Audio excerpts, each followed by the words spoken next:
ובנה אותם בקרוב בימינו בעניינו וכיסא דוד עבדך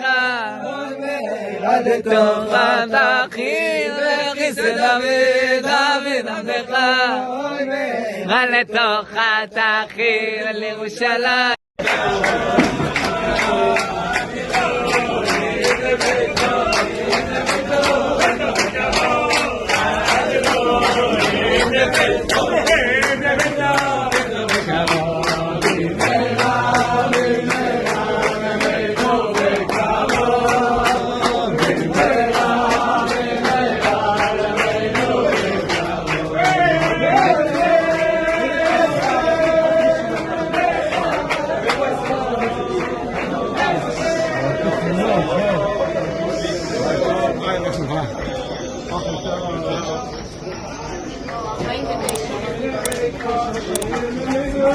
Thank you.